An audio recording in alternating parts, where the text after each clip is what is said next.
Nous ne sommes pas trop vieux pour ces conneries.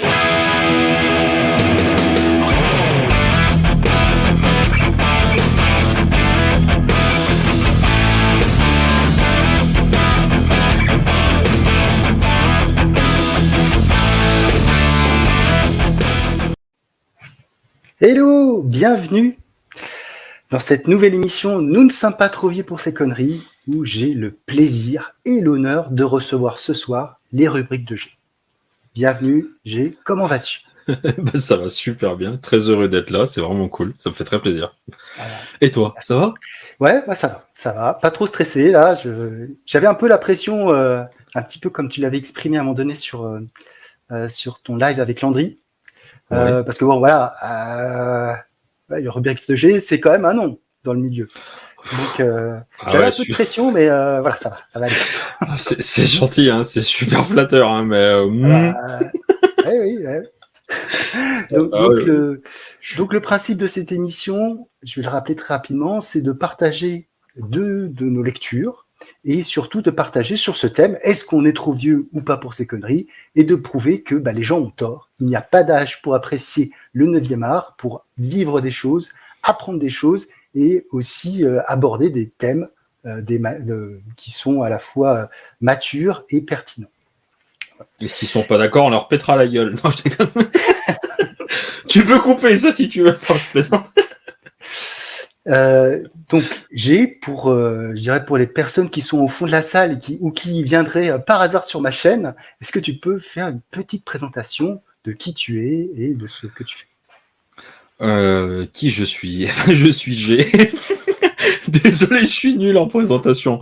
Je suis un passionné de lecture et notamment de tout ce qui est bande dessinée, mais vraiment un gros accro aux comics depuis toujours. J'ai pas vraiment de souvenirs de première lecture. J'ai toujours été entouré de bandes dessinées et de comics en fait, parce que j'ai un grand frère et donc du coup j'ai un peu l'impression d'avoir débarqué au milieu d'une bibliothèque, quoi, en gros. Donc j'ai toujours eu ça autour de moi. Donc une passion fluctuante, hein, suivant les aléas de la vie, les périodes et tout, mais qui m'a toujours suivi. Et il y a 5 ou 6 ans, je me rappelle plus, je te dirais une bêtise, j'ai eu envie de faire coïncider en fait 2 passions, enfin ou peut-être même 3 passions, faire de la vidéo, parler de comics, et l'idée d'essayer de se mettre devant une caméra et de poser des mots sur ce qu'on peut ressentir sur un bouquin, puis de partager ça tout simplement. Et j'ai commencé comme toi, voilà. Et tout doucement. Alors c'est vrai que ça peut donner l'impression que je sais pas, en fait les gens ils regardent trop souvent en fait le nombre d'abonnés, et c'est pas le nombre d'abonnés qui fait la valeur en fait de ce qu'on fait, absolument pas. C'est juste la preuve qu'à un moment donné ça fait surtout longtemps en fait que je suis là. Mais si tu ramènes le nombre d'abonnés par rapport au nombre d'années, tu te rends compte que c'est ridicule en fait. Tu te dis tout ça pour ça. Bon, on fait pas ça pour ça, mais ça fait c'est un vrai plaisir de partager autour de cette culture comics. Ça a sublimé encore mon amour pour les comics, vraiment. C'est la cerise sur le gâteau, c'est même plus qu'une cerise, c'est vraiment un gros kiff. Les rencontres qu'on peut faire, les débats, les échanges, c'est vraiment un truc qui me passionne quasiment tout autant que les comics. Ouais, c'est vrai que les échanges, c'est vrai que quand on commence, typiquement, t'habites plutôt dans le sud de la France. Moi, j'habite. Ça me va, moi, si on dit le sud, hein. Mais Saint-Étienne, c'est bien le centre, quand même. Ouais, tu sais, moi, je suis à Paris, alors tu sais, tout ce qui est en dessous, c'est le sud. Hein. Ah ouais, je comprends. Mais si tu dis si à Marseille, tu dis qu'à Saint-Étienne, on est dans le sud, ils vont être comme ça, les mecs. Donc, vous saurez que je suis pas très fort en géographie, voilà. Vous l'avez compris. Alors, donc, alors je sais que tu en as parlé avec le néophyte, effectivement, de toute ta passion sur les comics, mais j'aimerais quand même que tu nous retraces brièvement un petit peu ton parcours. Et justement, comme tu le disais, tu as grandi au milieu de livres finalement, puisque toute ta famille était lecteur, à la fois de livres, de bandes dessinées. Et moi, ce qui m'intéresse, effectivement, c'est. Donc, tu l'as dit, tu t'es mis très vite aux comics parce que tu en avais sous la main et que ta passion t'a gagné très rapidement sur ce média. Mais j'aimerais quand même savoir un petit peu ce que tu as lu, à quel moment, et puis à quel moment tu as décidé, par exemple, d'introduire le manga, parce que j'imagine que le manga est arrivé plus tard, etc. Donc, est-ce que tu peux nous raconter un peu tout ça, comment finalement ton parcours de lecteur du 9e art s'est fait finalement? Je dirais, alors vraiment, j'avais vraiment la chance d'avoir un petit peu de tout, vraiment chez moi. J'avais beaucoup en fait d'Astérix. J'avais des Tintins, mais c'était pas tellement mon truc, donc j'étais vraiment un gros consommateur d'Astérix, Lucky Luke, les Schtroumpfs. Ça, c'était vraiment des trucs qui me plaisaient énormément. Joanne et Pierre-Louis. Tous ces trucs-là, c'était ça, je les ai lus et relus. Mon père était un très gros consommateur et amateur en fait de ce que faisait Franquin, et donc j'ai été très rapidement aussi passionné par Franquin, vraiment que je trouve absolument encore maintenant absolument génial. Ça, c'est vraiment pour toute la partie franco-belge, et c'est vrai que en vieillissant, tout ce qui est franco-belge, au final, je me rends compte que je l'ai pas totalement délaissé, mais quasiment. Et pour ce qui est des comics, vraiment, j'avais des trucs autour de moi, mais c'était des grands formats à Reddit, notamment. Merde, c'est un peu loin, mais les grands albums de Hulk, quelques Strange, quelques Speedhead, des Titans, ce genre de choses, et quelques Nova, et voilà. Enfin, ça a commencé un petit peu comme ça. Je me rappelle avoir été vraiment piqué assez rapidement aussi au magazine Nova. Parce que pour moi, il y avait des choses qui étaient totalement folles à l'intérieur. Je les achetais notamment chez un bouquiniste, donc c'est vrai que j'avais un éventail de possibilités qui était gigantesque, et j'adorais suivre des histoires des 4 Fantastiques parce que c'était une famille d'explorateurs, et je trouvais ça fou. En fait, j'avais l'impression de plonger dans l'immensité du cosmos. De l'autre côté, il y avait le surfeur d'argent qui était totalement fascinant aussi. On avait du spectaculaire Spider-Man avec notamment Sal Buscema, où j'avais un petit peu de mal étant plus jeune à apprécier son style, je me rends compte, tu vois. Et ça, c'est vraiment des trucs qui m'ont suivi. Et puis à un moment donné, il y a eu, je crois, c'est vers l'adolescence, mais il y a eu un épisode, je sais pas pourquoi, à ce moment-là, j'ai été dans un kiosque et j'ai vu un Hulk, une version intégrale, une VI, et j'ai acheté ce Hulk, et j'ai pris ce qui est pour moi peut-être c'est la plus belle claque de ma vie en termes de lecture, parce que c'est celle qui a vraiment déclenché un amour inconditionnel à la fois pour le personnage de Hulk et puis à la fois pour les comics, où vraiment il y a eu un avant et un après. Avant, j'aimais ça, et après ça a été vraiment waouh, c'est incroyable. Et c'était donc des épisodes scénarisés par Peter David et Dale Keown, et puis ça a commencé comme ça. Voilà, je sais pas si tu veux que je continue à développer. Ouais, non, effectivement, quoi. Après, c'est vrai qu'on a moins cet aspect aujourd'hui de périodique. Avant, c'est vrai que tous les mois, on avait, une fois qu'on entrait dans une série, et on savait que le mois d'après, il y avait la suite et on pouvait continuer. On a moins cet aspect maintenant, forcément, puisque le kiosque n'existe plus, et des sorties librairies, c'est pas la même chose. Même si, pour rebondir sur le manga, à un moment donné aussi, quand on avait notre tome de Dragon Ball qui sortait tous les 2 mois, on savait qu'il sortait tous les 2 mois, et on avait cet aspect aussi. On n'a pas trop perdu cet aspect côté manga, mais côté comics, par contre, il n'y a pas cette régularité qui existe. Elle n'existe plus, en tout cas. Et puis pour rebondir sur les mangas, c'est vrai que toi comme moi, on a à peu près la même tranche d'âge. On les a vus débarquer. Nous on a connu l'arrivée des mangas. Donc évidemment, moi c'était je pense que comme tous ceux de ma génération, le club Dorothée et tous ces trucs là qui nous avaient pas mal éveillés sur les mangas. Et puis ouais, j'ai vraiment eu une énorme période manga où j'aime toujours les mangas, mais j'avoue que je suis moins accro, moins assidu, mais par manque de temps, par manque de budget, puis parce que tout simplement, en fait, tu peux pas tout lire quand t'es passionné par Marvel, par DC, déjà. C'est ça. Déjà, c'est compliqué. Et puis le manga, c'est maintenant, ça a explosé, il faut dire ce qu'il y a aussi. Ah oui, oui, c'est... Quand on avait à l'époque, dans les années 90, une quinzaine de titres qui sortaient, alors maintenant qu'on en a plus d'une centaine, voire 200 par mois, c'est juste délirant. C'est clair. Ça a complètement... Ouais, ça a complètement changé. Moi, quand j'étais gamin, je suivais les Dragon Ball. Ça, c'est clair, c'était la porte d'entrée. J'avais quelques Ranma 1/2 que j'aimais beaucoup aussi. Et puis, ce qu'on connaît maintenant sous le nom de Dragon Quest, la quête de Dai, mais c'était Fly à l'époque, City Hunter. Voilà, moi, c'était vraiment les trucs que je suivais le plus régulièrement. Et puis, j'ai pu aussi glisser sur l'œuvre de Yukito Kishiro, de mémoire, son nom, Gun. Qui est pour moi pareil aussi, c'est une claque absolument incroyable, Gun, vraiment c'est mon Akira à moi, Gun, en gros. Moi j'ai jamais lu Akira, jamais, tu vois, mais Gun c'est ma claque. Ouais, ça c'est sûr, il y a comme ça, il y a des œuvres qui effectivement ne ressemblaient à rien de ce qu'on avait avant et mettent une claque, quoi.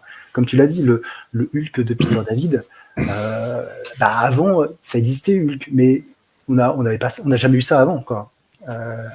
C'était il y avait le postulat de départ qui était bien connu de Hulk, et lui il est arrivé et il a repris le personnage et il a fait en fait ce que j'aime beaucoup en fait d'un scénariste, c'est à la fois il a respecté les fondamentaux du personnage, il s'est inspiré de ce qu'avaient fait ses prédécesseurs, il s'est enrichi, il s'est nourri de ce qu'avaient fait ses prédécesseurs et il s'est servi de ça pour proposer son truc. Il s'est servi du travail de Bill Mantlo, de Jack Kirby, de Stan Lee, de tous ces gens-là, et il a proposé sa version des années 90. Et c'est vrai que ça collait parfaitement, le ton, l'âge, le dessin d'Elkion était absolument incroyable à l'époque. Exactement, et puis ça correspondait aussi peut-être à ce qu'on pouvait voir aussi en termes de blockbuster de l'époque, où on était quand même dans une période où mine de rien, entre Stallone et Schwarzenegger, il y avait aussi tout ça, et finalement retrouver d'une certaine manière le même type de héros, mais dans le monde des comics, ça fait toujours écho, quoi. Je sais que quand tu arrives à retrouver des choses comme ça, que tu fais des liens, ça crée aussi d'autres Là, choses. c'est marrant que tu dis ça, parce que c'était même plus que des liens, c'est-à-dire que Peter David, il avait dû adorer Terminator et Terminator 2, qui venaient juste de sortir, c'était l'actualité de l'époque, quoi, et il faisait des références à Hasta la Vista Baby, voilà, tu vois, et ouais, voilà. Et quand moi je lisais ça en fait dans les pages de mon mensuel, en étant le seul amateur de comics réellement autour de moi, j'avais personne à qui en parler.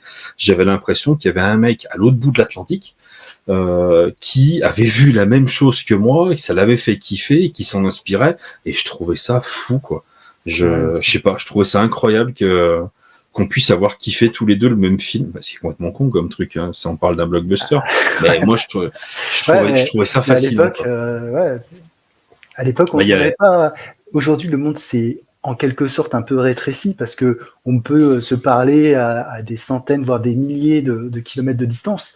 Mais il faut pas oublier qu'on était au Minitel et qu'on avait un téléphone avec cadran, quoi. Donc, les États-Unis, c'était l'autre bout du monde, quoi. Il y avait encore ces idées de rêve américain, voilà, c'était les États-Unis. Si tu voulais les voir, tu regardais le journal de 20h et tu avais peut-être 2-3 trucs, tu vois, mais t'en connaissais pas grand-chose, quoi, au final. Ah non, c'est sûr. Ouais. C'est sûr. Et du coup, au cours de ton parcours de lecteur, donc plutôt même quand tu étais ado ou jeune adulte, est-ce qu'il n'y a pas quelqu'un à un moment donné qui a vu ce que tu lisais et qui t'a dit mais attends, mais qu'est-ce que tu lis et franchement, t'as pas autre chose à faire, c'est vraiment pour les enfants, lis un vrai livre. Voilà. Putain, tu vois, pour tout ce qui est comics, les mangas un petit peu moins, mais c'est vrai que les comics, vraiment, j'étais tout seul, donc j'en parlais à personne. Et c'est vrai que j'avais entre guillemets un peu peur d'en parler parce que tu vois, c'était peut-être l'occasion de se mettre un peu à part, tu vois, d'être vu à part. Et j'avais remarqué assez vite qu'il était de bon ton d'être dans la masse ombragé en fait dans une classe, si tu veux. Tu vois, j'avais remarqué que ceux qui sortaient un petit peu de la norme, ils avaient facilement des emmerdes. Et donc, si tu veux, j'étais assez secret sur ça. Donc, pas vraiment, mais je me rappelle d'une réflexion de mon père qui me disait, parce que voilà, j'étais déjà un peu collectionneur, je faisais attention à mes livres, il me voyait en acheter tous les mois, et, à un moment, et lui, il me disait, mais c'est des conneries en fait que tu lis, et tu devrais pas y attacher autant d'importance et mettre autant d'argent là-dedans, parce que dans quelques années, ça t'intéressera plus du tout. Et je me rappelle vraiment en fait qu'il m'ait dit ça, et que ça m'avait choqué, parce que je me disais, mais c'est impossible en fait ce que tu me dis, c'est impossible. Et c'était vrai et pas vrai. C'est-à-dire qu'il y a des trucs en fait que je lisais à l'époque, comme les Dragon Ball, les Fly, ce genre de choses. Ça fait des années que je les ai pas relus, et je pense pas que je les relirai un jour. Tu vois, je pense que tu c'est restes sur ton idée de ta lecture, sur laquelle tu as eu des émotions, des choses qui t'ont plu, et voilà. Voilà. Je suis content d'avoir l'objet, je suis content de pouvoir le partager avec mes enfants, ce genre de choses, pour essayer d'avoir entre guillemets une transmission, si eux ils le veulent bien aussi. Mais effectivement, ces titres-là m'intéressent plus en fait réellement. Je préfère garder cette émotion intacte. En revanche, l'amour que je peux avoir pour le 9e art, il est toujours aussi grand, même encore plus grand qu'avant. Donc il s'est un peu trompé.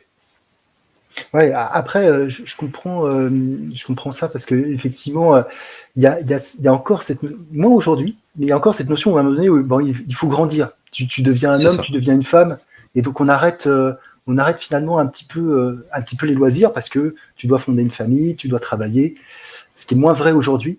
Parce que les mœurs sont changées, et que les loisirs finalement sont partout. ils ont explosé à tout niveau. Je veux dire, quand on voit maintenant ce que peuvent avoir les jeunes et ce que nous on avait, c'est pas comparable, quoi. C'est d'ailleurs que je sais pas comment ils font, parce qu'il y a tellement de choses pour pouvoir caler ça avec un parcours scolaire qui est là aussi de plus en plus exigeant. Je sais pas comment ils arrivent à moi, je sais que maintenant j'ai du mal à décrocher, parce que bon, je suis adulte, etc. Mais voilà, je dis à l'époque, on n'avait pas les sous non plus, donc ça aurait peut-être freiné d'une autre manière. Ouais, mais même, tu vois, même si là il y a pas, enfin, avec Internet, tu trouves tout, quoi, tu vois. C'est assez fascinant les possibilités, pas toujours légales, que tu peux avoir. Enfin, c'est la porte ouverte à plein de trucs. Mais il doit bien y en avoir qui sont extrêmement curieux, mais il y en a peut-être aussi qui ont pas la curiosité d'essayer plein de trucs différents. Enfin voilà, je sais pas.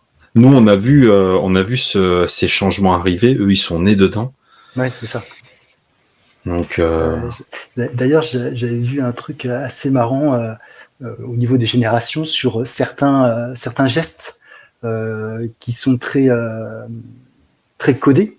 Typiquement, le téléphone, quand on fait comme ça, ou l'appareil photo, quand on fait comme ça, qui est plus du tout ce que font les jeunes aujourd'hui. Les mouvements, quel jeune peut comprendre ce que ça veut dire, ça, quoi? Personne fait ça.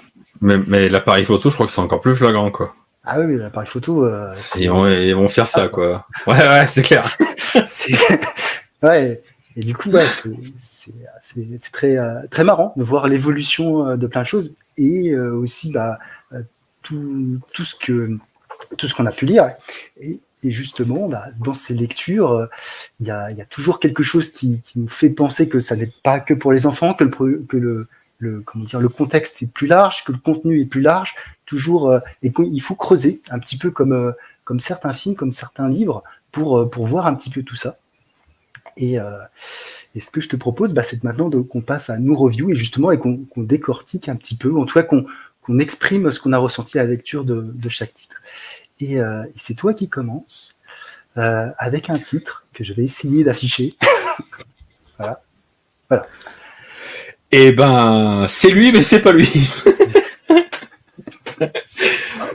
Parce que moi, je vais plutôt parler de celui-là, quoi, au final. Je pourrais te parler un petit peu de l'ensemble, mais c'est surtout celui-là, en fait, qui est vraiment... C'est le tome numéro... C'est le dernier. C'est le tome 3. Ok. Magie du montage, ça sera transparent. Et ouais, mais c'est pas du tout un souci, quoi.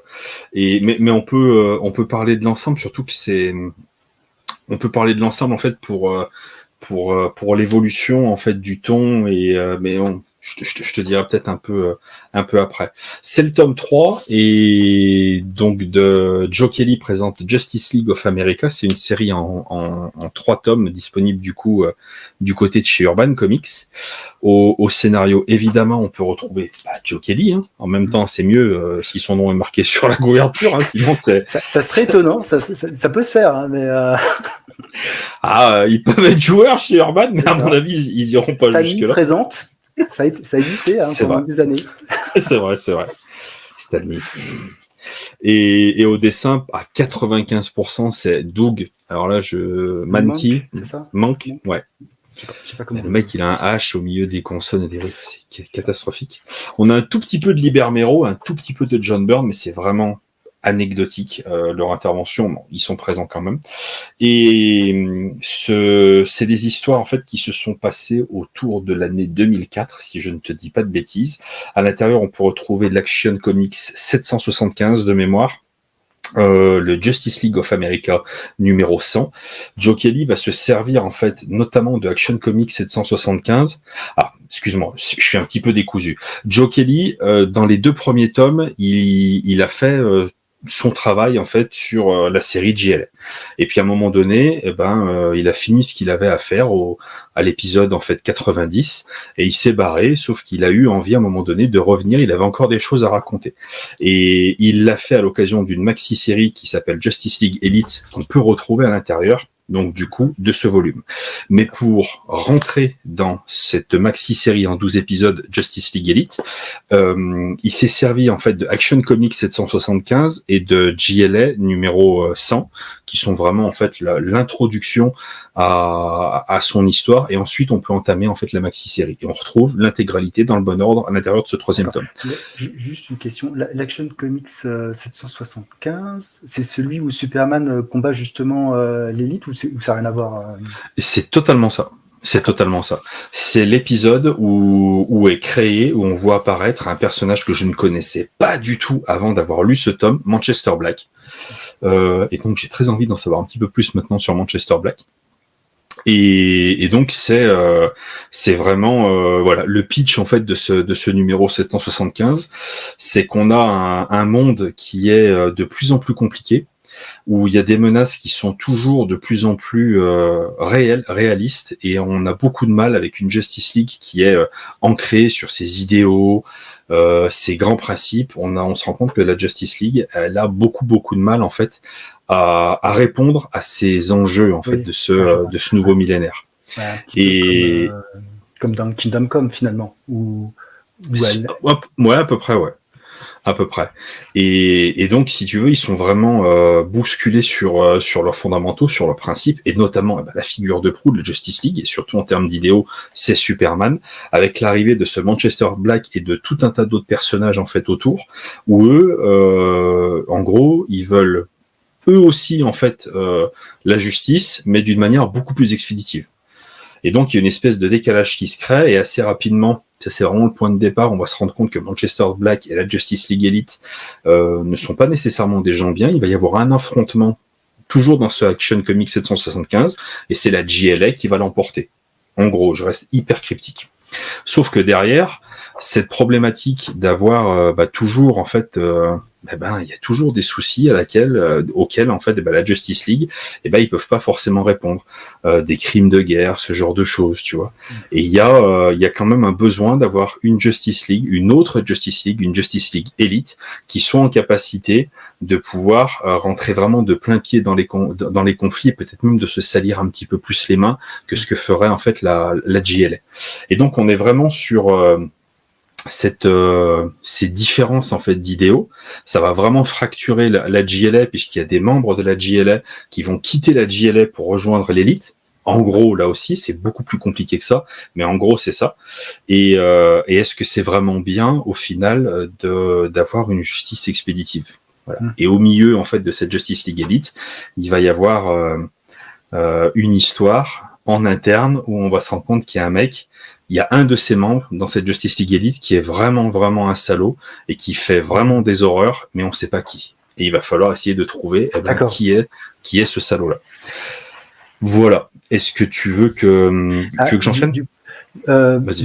Oui, vas-y, si enchaîne. En fait, je trouve ça très intéressant sur ce que tu dis, parce qu'en fait, ce thème de la justice et du manière dont on doit traiter la justice, etc., c'est encore quelque chose aujourd'hui où la question revient. Je sais que, voilà, on pose cette question, je vais le dire parce qu'il faut dire les termes, mais la peine de mort, elle a été abolie en France. Mais c'est un sujet qui revient régulièrement pour savoir si on doit la remettre, etc. Donc cette justice expéditive, ce qui montre bien que on a beau être en 2023, des sujets comme ceci ne sont pas encore statués et qu'il y a toute une réflexion par rapport à ça. Et une réflexion aussi parce que, comme tu le disais, le monde devient aussi de plus en plus dur, de plus en plus compliqué. Et comment trouver la manière la plus appropriée de rendre la justice quand on a des horreurs, quoi. Donc c'est un thème qui effectivement est. Et est-ce qu'on a les moyens d'avoir des idéaux aussi purs que ceux de Superman dans un monde qui est aussi sale? C'est ça, tu vois, le truc. Et moi, ce que j'ai beaucoup aimé, c'est que je savais, en fait, si tu veux, en commençant cette série-là, je savais en fait qu'on allait commencer, si je dis pas de bêtises, début des années 2000.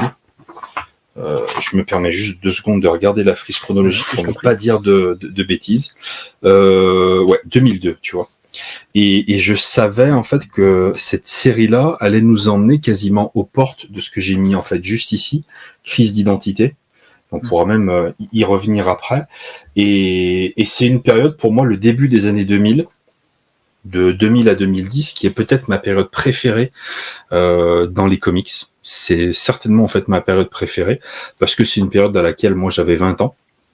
Donc c'est une période je sais pas, qui m'est particulièrement chère, notamment sur un point de vue idéologique, au niveau des valeurs, où il y avait, enfin, c'est des choses sur lesquelles je trouve que tu acquiers des certitudes et puis tu as des convictions fortes et ce genre de choses. Donc c'est vraiment une période qui m'intéresse. Et c'est surtout une période où il s'est passé le 11 septembre 2001, tout simplement. Et ce 11 septembre 2001, on sait que les attentats du World Trade Center ont complètement changé le monde. Le monde a complètement basculé à ce moment-là. Et c'est hyper intéressant de se rendre compte au fur et à mesure des épisodes, de se rendre compte à quel point ça a changé le monde, ça a même changé les histoires dans les comics. C'est-à-dire que on sent vraiment que toute cette période-là, que ce soit chez Marvel ou bien chez DC, on a des auteurs qui sont en plein questionnement en fait sur tout un tas de sujets post 11 septembre. Et clairement, la Joe Kelly avec Justice League Elite, c'est ces questions-là en fait qui ressurgissent. C'est cette question-là de face à des barbares, face à des enjeux qui sont vraiment terribles, est-ce que on peut continuer à mettre en avant notre idéologie, nos grands principes, la démocratie, ce genre de choses. Est-ce qu'on n'est pas contraint aussi d'une certaine manière à se salir les mains pour les affronter? C'est toute cette ambiance-là aussi, je trouve, qui ressort en fait dans ce bouquin et qui me plaît, tu vois, tout particulièrement. Et j'aime beaucoup le voir au fur et à mesure aussi s'imprégner de ces thèmes-là. Dans le premier tome, il y a un peu de ça, mais c'est pas encore non plus complètement ça. Dans le tome 2, même si on n'est pas sur Justice League Elite, tu sens vraiment en fait que le climat de l'époque en fait pèse sur son scénario, pèse sur ses idées, et c'est vraiment intéressant en fait à décortiquer. Et ça c'est vraiment un truc qui m'a énormément plu. Et au-delà de ça, hein, parce que moi c'est vraiment un truc en fait que j'aime beaucoup, l'aspect historique en fait qu'on peut avoir dans les comics, ce que ça raconte de nos sociétés. Ça c'est un truc que j'aime particulièrement, mais c'est aussi surtout des putains de bonnes histoires, hein. C'est-à-dire qu'on a vraiment de l'intrigue, c'est palpitant, on a des beaux dessins, enfin voilà, c'est vraiment extrêmement sympa. Et voilà, et tu vois, pour moi, dans les récits qui sont symptomatiques du post-11 septembre, dans les plus emblématiques, il y a vraiment celui-là, crise d'identité, qui est pour moi, c'est flagrant en fait que c'est que le 11 septembre a marqué les auteurs en fait là-dessus. Civil War aussi du côté de chez Marvel. On est vraiment dans cette veine-là. Et maintenant, je rajouterais ce tome 3. Et s'il y a des amateurs, vous n'êtes pas du tout obligé de passer par le tome 1 et le tome 2. Vous pouvez quasiment prendre que le tome 3 si vous voulez. D'accord, oui, il se suffit à lui-même finalement. Ouais, sans aucun souci. Vous n'aurez pas forcément des références sur les nouveaux personnages qui peuvent apparaître, notamment ce chef indien là, juste là, qui est génial.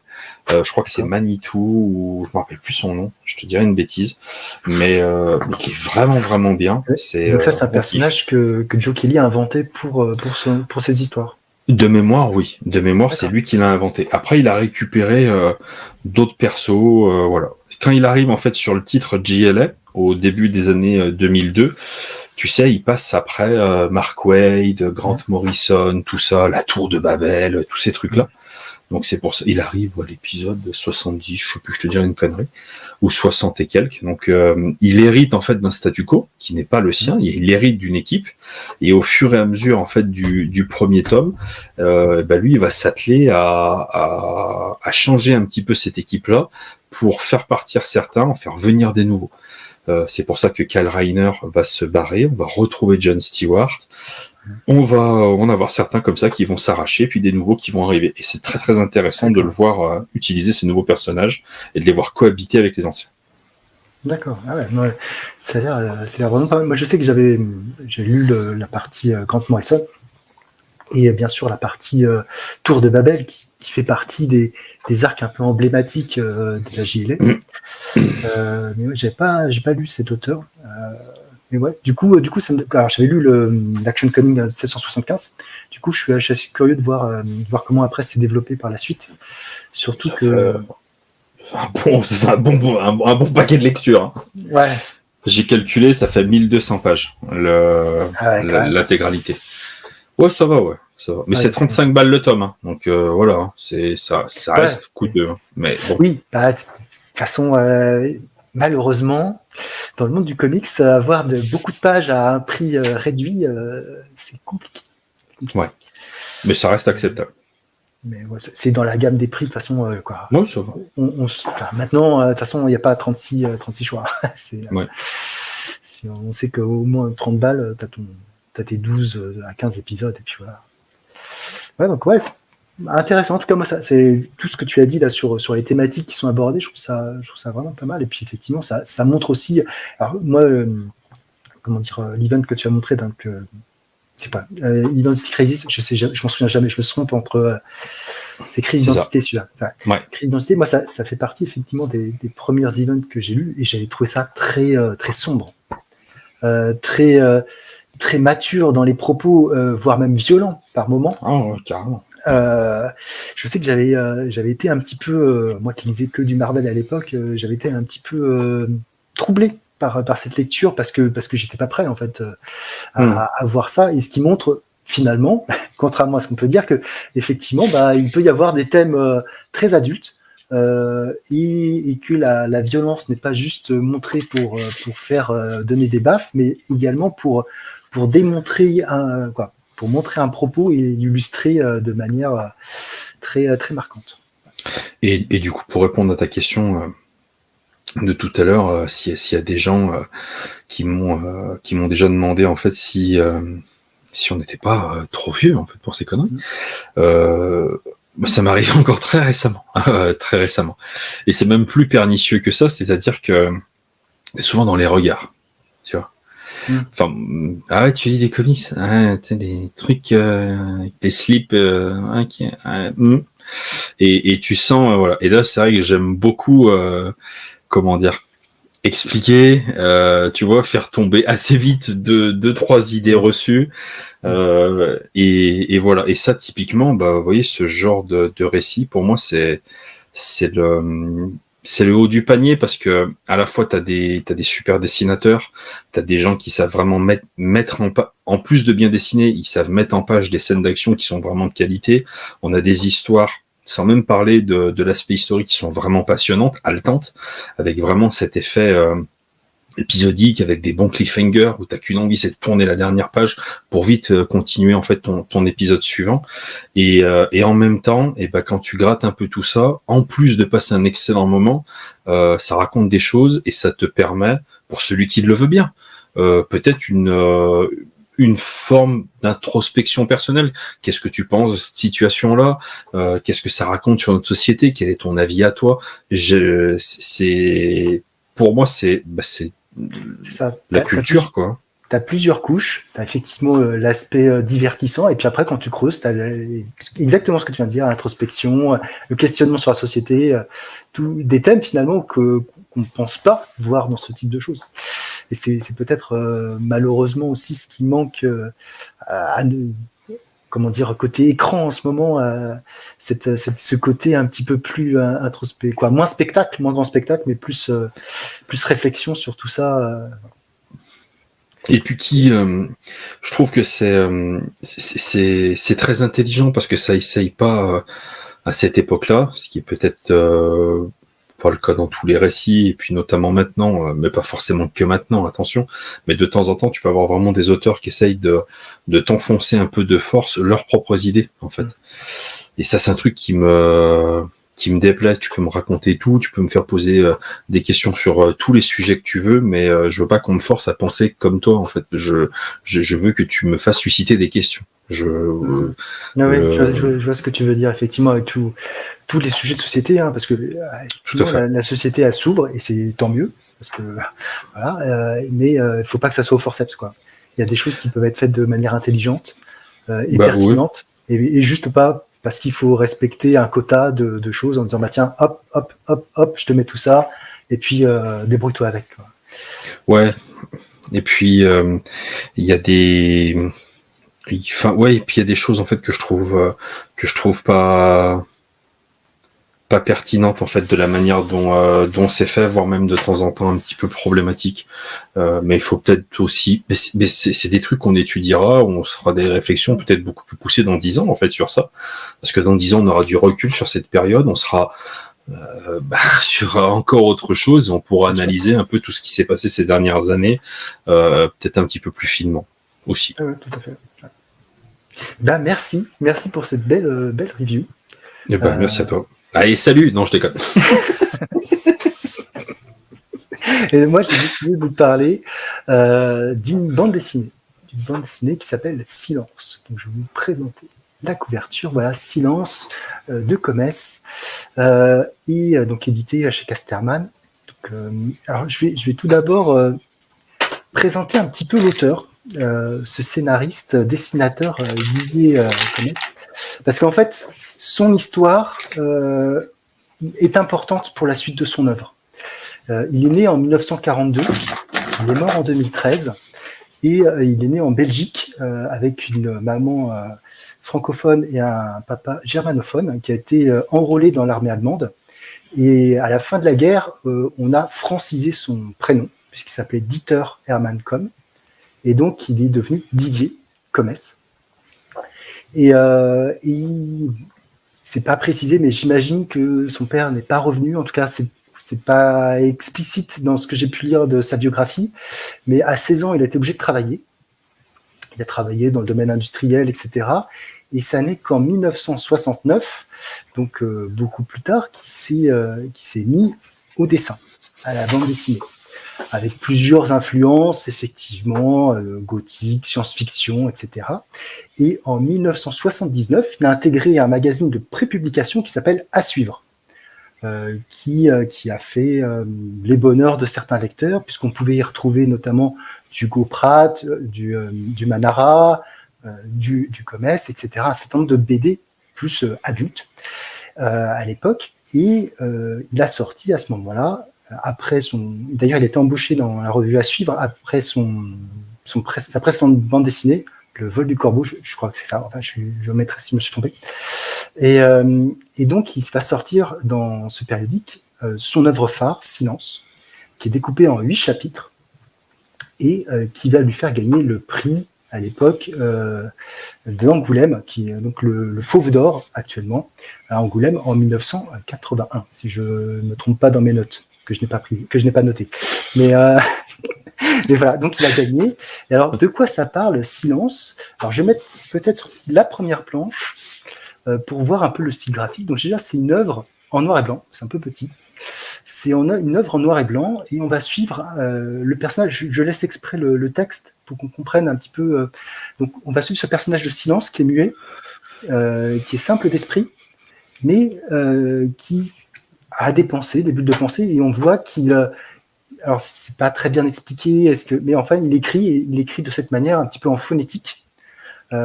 Et donc il a des réflexions, il pense beaucoup, et donc par exemple là ça commence, c'est le nom du premier chapitre, je m'appelle Silence et je suis gentil. Donc c'est ce personnage de Silence, on se retrouve après la Seconde Guerre mondiale, je dirais dans les années 50-60, c'est pas expliqué, on sait pas exactement, on a des références à des dates mais plutôt 38 et 40, mais là on se retrouve dans la campagne belge, ardennaise, dans un petit village qui s'appelle Beausonge, et on retrouve ce personnage de Silence, donc qui est muet, qui est simple d'esprit, et qui vit dans une ferme avec son maître. D'ailleurs, il appelle le maître.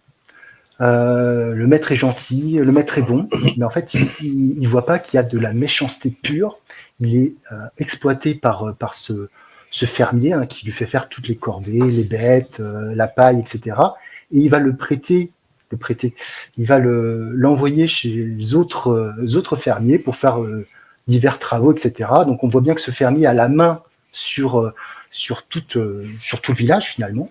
Il s'appelle Abel Novi et ça commence comme ça. Donc on voit bien que la situation de ce personnage est assez dramatique. D'ailleurs à un moment donné, on voit dans la page que j'ai montrée, il récupère une vipère. Et là c'est très intéressant ce rapport aux animaux. Parce que effectivement, on le dit dès le départ, il ne sait pas ce qu'est la haine. Il n'a pas de colère en lui. C'est vraiment un enfant. Et en fait, on le fait subir les pires cruautés. Donc, il ramène ce serpent dans la grange. Son maître s'en rend compte, le tue le serpent et le prive de nourriture. Il dit voilà, t'es puni, tu manges pas. Alors il dit mais j'ai faim, comment je vais faire, etc. Et il y a même un moment donné où il dit bah tant pis si c'est un péché, mais j'ai trop faim, tant pis si je vais en enfer, je vais manger. À ce moment-là, son maître le voit et lui dit bah tu vas être puni, tu vas rester les mains sur la tête toute la nuit, éveillé, et demain tu iras aider l'autre fermier à décharger, je sais pas quoi, etc. Donc donc l'autre fermier, bah, c'est pareil, il lui demande de couper du bois, etc. Et puis à un moment donné, bah, c'est midi. Sa femme lui dit allez les gars, on va à la soupe. Il dit je suis désolé, Silence, mais ton maître m'a dit que c'était pas possible, que tu es puni et donc tu manges pas. Et donc il va pas manger. Et donc sa femme dit ouais quand même, c'est un peu dur, etc. C'est pas un animal. Il dit c'est comme ça. Il a dit que il faut faire que, etc. Donc on comprend qu'il y a cette mainmise du fermier et cette lâcheté ordinaire des gens qui est montrée. Et donc voilà, Silence, il s'ennuie et il voit une grange abandonnée. Et donc il va regarder, etc. Et à ce moment, le fermier surgit dit non, il ne faut pas entrer dans la grange, c'est dangereux, elle risque de se cacher. Sauf que Silence, qui est comme un enfant finalement, quand tu interdis quelque chose, la première chose qu'il va faire, c'est y aller. Et à ce moment-là, il va y aller la nuit et il va découvrir une partie de son passé, d'où il vient, ce qui s'est passé. Alors j'en révèle le moins possible pour ne pas gâcher l'histoire. Et à partir de là, on va suivre ce personnage qui va... En fait, le mécanisme est lancé. À partir de ce moment-là, le mécanisme est lancé. Il va rencontrer un personnage qu'on appelle la sorcière dans le village, qui va lui expliquer d'où il vient, ce qui s'est passé, etc. Et donc cette bande dessinée, elle a tellement de thèmes. Donc la cruauté, l'exploitation. Comme ça se passe après la guerre, il y avait aussi toute cette partie avec la guerre, avec alors je vais peut-être en révéler un peu trop, mais je suis obligé. Du coup, avec les gitans qui étaient obligés d'être, qui étaient pourchassés par les Allemands, tout simplement, qui ont été envoyés dans les camps et donc qui ont essayé de s'en sortir comme ils pouvaient. Donc tout cet aspect-là, cet aspect différence, parce qu'à un moment donné, il va croiser des personnes qui sont différentes aussi, physiquement, au niveau de leurs mœurs aussi, et avec un aspect un petit peu fantastique, parce que un petit peu comme dans les campagnes à l'ancienne, où il y a toujours un rebouteux, un sorcier, quelqu'un qui aurait des pouvoirs, etc. Donc il y a tout ça qui est mélangé pour faire cette histoire qui vraiment, sur le premier chapitre et sur le dernier chapitre, tu as la petite boule, là, tu dis, ouais, quand même, c'est moche, quoi, ce qui lui arrive. Et le truc, c'est que, voilà, donc, tu as une histoire qui est en noir et blanc, ce qui est assez fort à l'époque, parce qu'effectivement, quand on pense bande dessinée franco-belge, à part certains, c'est que de la couleur. Il y a très rares sont les auteurs qui ont fait des œuvres des bandes dessinées majeures en noir et blanc. C'est plus souvent coloré, etc. Ou recolorisé, hein, je pense notamment à Hugo Pratt, où ces corto maltaises ont été recolorisées après, etc. Et donc, on va suivre tout ça, et cet auteur, Comes, il va mettre les thèmes qui lui sont chers. Je pense qu'il avait quelque chose à exprimer vis-à-vis de la campagne, vis-à-vis de la Belgique, vis-à-vis des fermiers, vis-à-vis de cette injustice qui sur les plus innocents, finalement, parce que, voilà, il est simple d'esprit, à un moment donné... il a un mot, il dit le maître il m'aime bien, etc. Il dit toujours que je suis le roi des imbéciles, même si je sais pas ce que veut dire imbécile, tu vois. Il est dans cet état d'esprit où vraiment tu te dis mais c'est pas possible d'être aussi cruel envers les autres, et pourtant c'est bien malheureusement une des facettes de l'humanité, hein, c'est d'être capable du meilleur comme du pire. Et là, on a quand même une face vraiment très noire de l'humanité, mais ce qui de fait nous remet aussi en cause. Je parlais tout à l'heure de lâcheté ordinaire. On est tous un petit peu, moi le premier, un petit peu lâche sur certaines choses. On a tendance à pas vouloir s'engager, à vouloir dire bah non, faut faire ça, etc. Donc ça amène à réfléchir sur une œuvre qui, ça s'est passé l'histoire elle se passe il y a 70 ans, donc tu te dis ouais, ça a changé quand même tout ça, mais en fait dans les faits pas tellement.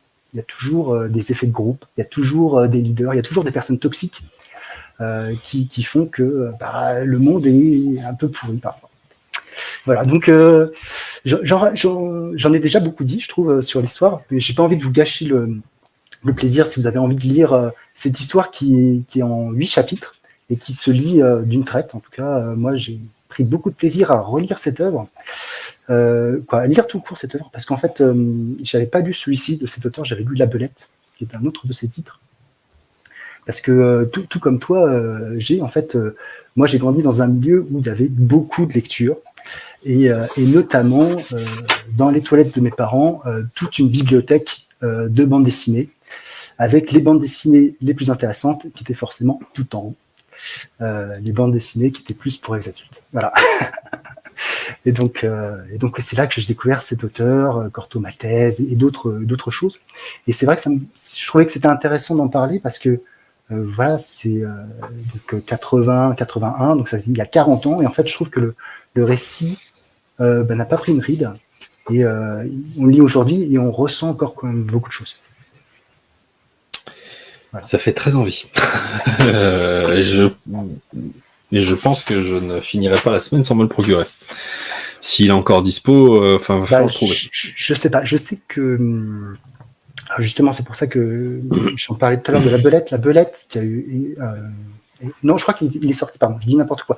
Il y a une opération qui a été faite avec les différents titres qui ont été primés récemment, et il est ressorti en format souple à 12 balles. D'accord. Donc il est peut-être possible de le retrouver. Mais sinon, voilà. Sinon, normalement, il doit être dans toute bonne médiathèque. Oui. De toute façon, je pourrais toujours le trouver à la bibliothèque, ça c'est certain. Mais ouais, je vais le noter et je vais me le lire parce que alors déjà ça fait envie et puis t'en as salement bien parlé, mon cochon. Et ça fait vraiment envie par les thèmes, J'ai pas besoin de t'en dire plus. Mais je te dirai. Du coup, je te dirai vite, je pense. Ça va pas tarder cette histoire. Et du coup, je sais même pas si c'est à moi de te poser des questions ou pas, mais j'ai rien à te poser là comme question. Là, j'ai juste envie de le lire, en fait. Là, maintenant, j'ai envie de savoir. C'est déjà pas mal. Voilà. En tout cas, moi, ce que je trouve aussi intéressant, c'est qu'on a un patrimoine de la bande dessinée qui est extraordinaire. Ouais. Que ça soit du comics, du manga, du franco-belge. Et il faut l'exploiter. En fait, on parle, on le sait bien, nous, en tant que comics, on est très souvent sur de la nouveauté. Et encore, Encore, toi, via tes émissions, où tu reprends toutes les intégrales, etc., tu es déjà un peu plus sur des lectures plus anciennes, voire très anciennes, les années 60. Mais c'est vrai qu'on a un patrimoine extraordinaire. Et on n'aura jamais assez le temps ni l'argent pour tout lire, mais c'est assez fou de se dire qu'on a tout ça à disposition, finalement. Et quel que soit le moyen. On n'aura pas le temps de tout lire et il y a un tas de trucs que j'ai envie de relire. Ouais. Donc, à un moment donné, on arrive à des âges où il va falloir faire des choix. Ouais. Ouais. Le sommeil, ça marche aussi. Hein. Tu fais des choix sur le sommeil. C'est vrai. Mais j'ai testé et wow, c'est assez limite. Hein. Ça peut piquer, je suis d'accord avec toi. Ouais. Non, mais enfin, clairement, oui. On achète beaucoup trop de trucs et il y a tellement de choses. Tu vois, lui, j'en ai un souvenir absolument incroyable, mais je l'ai lu qu'une fois. Ah oui. Et c'est pas possible, tu vois. Et je sais que là, avant la fin de l'année, je veux le relire, je veux en faire une vidéo, je veux en parler parce que j'en ai un souvenir, mais je l'ai pas. Je me rappelle pas autant que des trucs que j'ai pu lire 3-4 fois. Ça prouve qu'il y a des choses qui te marquent vraiment parce qu'à un moment donné, dans ta vie, au moment où tu l'as lu, bah c'était, ça faisait mouche, quoi. C'était. Ouais. Mais là, Silence, ouais, ça fait très très envie, vraiment. Je vais forcément aller dessus. Bon. Je reviendrai. Désolé, tu m'excuseras auprès de ton banquier. Oh non, bon alors, il est plus à ça près, le pauvre. Ouais, il est plus à ça près, bon, très bien.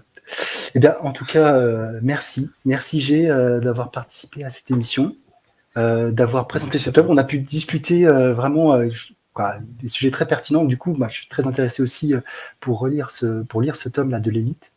Voir un petit peu comment ça se passe parce que comme il y a plein de choses et justement c'est le principe, c'est de partager des choses qu'on n'aurait pas forcément lues et voilà, et ça c'est top entre deux personnes qui apprécient.